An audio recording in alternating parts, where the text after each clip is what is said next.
महात्मा कहते हैं, मैं ऐसा कोई रूप, गंध, रस, स्पर्श, स्वाद नहीं जानता जो पुरुष के चित्त को बांध लेते हो, जैसे स्त्री का रूप, गंध, स्पर्श, आवाज, रस। फिर आगे कहते हैं, मैं ऐसा कोई रूप, गंध, स्पर्श, रस, आवाज नहीं जानता जो स्त्री के चित्त को बांध लेता हो, जैसे कि पुरुष का स्पर्श, आवाज, रस, गंध। तो बात समझाने के लिए कही गई है कि देखना आ जाए, समझना आ जाए कि किस तरह से ये चीजें प्रभावित करती हैं हमें।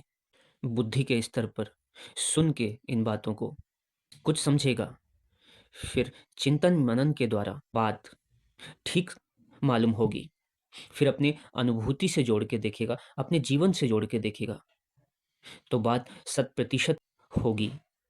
फिर समाज में देखिएगा कि इससे कितनी हानि हो रही है, कितनी दुर्गतियां हो रही हैं लोगों की, इस रूप, इस गंध, इस आवाज, इस रस, इस स्पर्श के चक्कर में।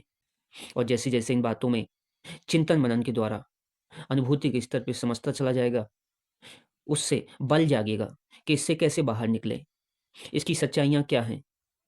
तो फिर साधना में उतरना ही पड़ेगा। चिंतन मनन बहुत अच्छा है, लेकिन जड़ों तक विकार नहीं निकलते हैं, उसके लिए साधना ही करनी पड़ेगी।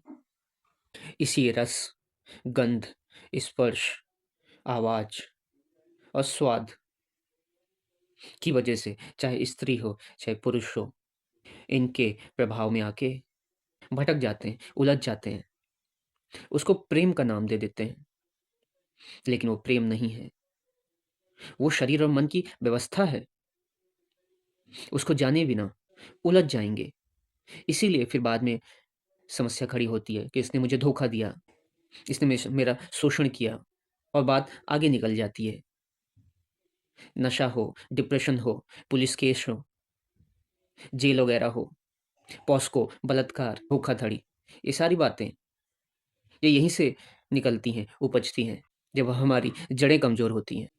सच्चाई से जब हम दूर होते हैं, तो उलझना निहित है। बातों को समझना होगा, समझकर साधना करनी ही होगी। समझकर अगर रह जाएँगे, तो रुक जाएँगे, और जो जड़ में बैठे हुए विकार हैं, वो कभी नहीं निकलेंगे। ये बात केवल स्त्री या पुरुष तक सीमित नहीं रहती है। जब गहरे में जाके देखिएगा, तो पाएगा अपने स्वाद के चक्कर में कितनी हानि करता है इस शरीर की।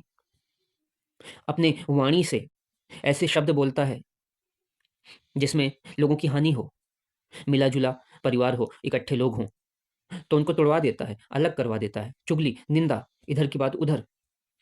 रूप को बार-बार देखने की चाहत की वजह से अपना समय नष्ट करता है। वो चाहे फ़िल्में हों, चाहे फ़ोन हो, और उन्हीं की ख़्यालों की वजह से पूरा समय नष्ट कर देता है अपना। सारी सच्चाइयाँ तो ये साढ़े 3 हाथ की काया के अंदर ही बैठी हैं। लेकिन बहुत मुश्किल होता है अंदर से अंदर को देख पाना। इसीलिए पहले बाहर की स्थितियों को, ऊपर-ऊपर की बातों को समझाने के लिए ये सारी बातें की जाती हैं, ताकि व्यक्ति अंदर तो जाए, इन सब चीज़ों को समझे, तो फिर उसके लिए आसानी हो जाती है अंदर जाना। प्रेम तो फिर भी होगा, लेकिन ये प्रेम बाँधेगा नहीं, मुक्त कर देगा।